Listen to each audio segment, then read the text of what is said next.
Bonjour tout le monde. Dans la capsule d'aujourd'hui, on va s'intéresser ensemble à la fonction de Cobb-Douglas, ou encore la fonction de production de Cobb-Douglas. Donc, dans la capsule d'aujourd'hui, on va étudier un modèle simple mais puissant pour quantifier l'économie. Donc, le but de la macroéconomie, c'est souvent d'essayer de prédire, d'améliorer, de favoriser la production économique. Mais pour faire ça, ça nous prend un modèle qui essaie d'expliquer qu'est-ce qui génère de la valeur économique. Eh bien, en économie, on utilise la courbe Cobb-Douglas, la fonction de production Cobb-Douglas, qui a été construite, qui a été pensée, réfléchie par les économistes Charles Cobb et Paul Douglas au début des années 1900. Cette fonction de production-là est encore utilisée universellement aujourd'hui dans l'économie, dans les livres d'introduction à l'économie, tout comme dans les livres les plus avancés. C'est donc une fonction de production qui vaut la peine d'être bien connue. On va voir ensemble dans notre capsule la forme mathématique et graphique de l'équation de Cobb-Douglas. On va essayer d'expliquer pourquoi la courbe Cobb-Douglas est une courbe qui a une forme concave, et on va également essayer d'interpréter les exposants dans la fonction Cobb-Douglas. Ça va paraître plus clair quand on va avoir vu la fonction ensemble. Dans une seconde capsule, on va également regarder ensemble quels sont les genres de chocs économiques qui vont affecter la fonction de production. Donc la première étape que Cobb et Douglas ont dû remonter, c'était la suivante. Ils ont dû se dire comment pouvons-nous quantifier l'économie? Qu'est-ce qui génère de la production économique? Et on a déjà vu ensemble qu'il existe trois facteurs de production, c'est-à-dire le capital, le travail et les ressources naturelles. Eh bien, Cobb et Douglas ont décidé de construire une fonction de production en utilisant deux de ces facteurs de production-là. Donc, ils se disent que la production économique doit être dépendante de la quantité de capital, c'est-à-dire de machinerie dans une économie, et de la quantité de travail, labor en anglais, d'où les deux lettres ici, K et L, une fonction qui dépend du capital et du travail. Ils ont décidé de lui donner la forme suivante. Donc, ils se sont arrêtés sur la forme suivante pour leur fonction de production. Ils ont dit que la production économique est égale à alpha fois K exposant 0,3 fois L exposant 0,7. Donc, cette équation-là a trois variables. Donc, en fait, deux variables, K et L, qui varient de pays en pays, et vous avez finalement une constante qui est la productivité des facteurs de production. Cette constante-là peut également varier entre chaque pays. Les trois variables ont cette définition-ci. Alpha ici représente la productivité moyenne des facteurs de production. Donc, est-ce que ton capital est productif? Est-ce que tes travailleurs sont productifs? Vous avez ensuite la quantité de capital, K. Donc, combien est-ce que de machinerie? C'est quoi la valeur de la machinerie que vous avez dans votre pays? Et finalement, la quantité de travail. Hein? Donc, combien de travailleurs, combien est-ce qu'il y a de gens qui travaillent dans votre pays? Clairement, ça va influencer vos capacités de production. Donc, c'est certain qu'un pays comme la Chine, avec au-dessus d'1 milliard d'habitants, devrait avoir une production économique plus élevée qu'un pays comme le Canada, avec ses 38 millions d'habitants. Donc, la fonction de Cobb-Douglas, on peut la représenter graphiquement de deux façons. Vous avez d'abord un graphique en haut ici, qui est un graphique en trois dimensions. Donc, la fonction de Cobb-Douglas, on vous avait dit qu'il y avait deux variables. En fait, vous essayez de prédire le PIB, la variable Y, la production économique, en fonction du capital et du travail. Donc, ça, graphiquement, ça vous fait trois variables à représenter. Naturellement, dans un graphique en deux dimensions, c'est impossible. Donc, dans la figure que vous voyez en haut, c'est un graphique en trois dimensions. Donc, vous voyez, quand on n'a aucun capital, aucun travail, eh bien, vous n'avez aucune production économique. Le point ici, en bas au centre de mon graphique, en trois dimensions, représente le point 0, 0, 0. Donc, aucune unité de capital, aucune unité de travail implique zéro unité de production. La courbe de Cobb-Douglas peut sinon également être représentée en deux dimensions.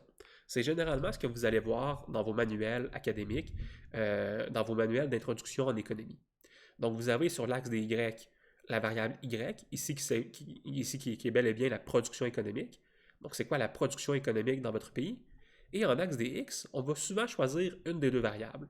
Donc, soit la quantité de travail ou la quantité de capital dans votre économie. Donc, pourquoi est-ce que notre courbe ici a une forme concave? Pourquoi est-ce que notre courbe ici se recroqueville vers l'intérieur? Eh bien, c'est à cause d'un concept économique très important qui est les rendements d'échelle décroissants. La première unité de capital acquise va toujours être plus importante que la première.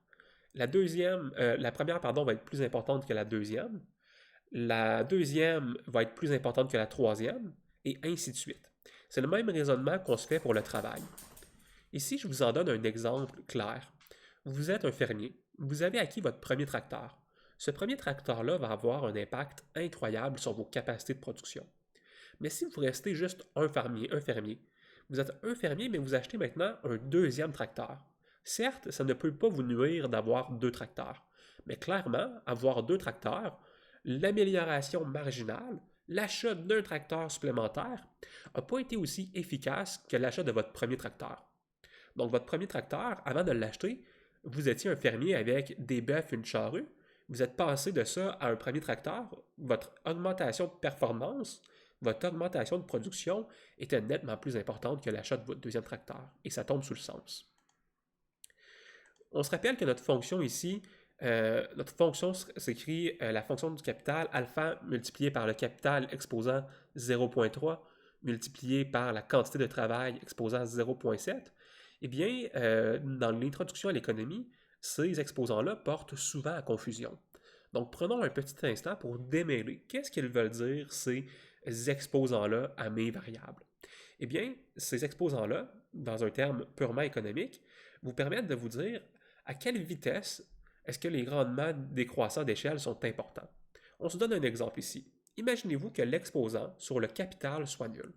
Donc, la fonction de production prendrait la forme alpha fois le capital exposant 0 multiplié par le travail exposant 0,7. Donc, peu importe la quantité de capital dans mon économie, le terme K exposant 0 serait toujours égal à 1. Donc, mathématiquement, n'importe quel chiffre exposant 0 est égal à 1. Dans ce scénario-là, peu importe la quantité de capital que vous avez, ça n'affecterait pas la production. Et ça ne fait pas beaucoup de sens d'un point de vue économique, mais ce que ça veut dire, si on se rapporte au rendement d'échelle décroissant, c'est que l'achat d'un tracteur supplémentaire, d'une unité supplémentaire de capital, apporte absolument aucun bénéfice à ton économie. Vous avez inversement la situation contraire. Imaginez-vous plutôt que l'exposant est supérieur à 1. Donc je vous dis maintenant, le capital expose 1,1. Et bien là, à chaque fois que vous accumulez une unité de plus de capital, vous avez une augmentation dans la production qui augmente de façon exponentielle. Donc ici, ça ne respecterait pas l'observation qu'on s'est fait des rendements d'échelle décroissants. Donc clairement, dans l'économie, l'accumulation de ressources est limitée par des rendements d'échelle décroissants dans la majorité des cas. On va voir ensemble qu'il existe des exceptions où vous pourriez avoir des entreprises qui génèrent des rendements d'échelle croissants.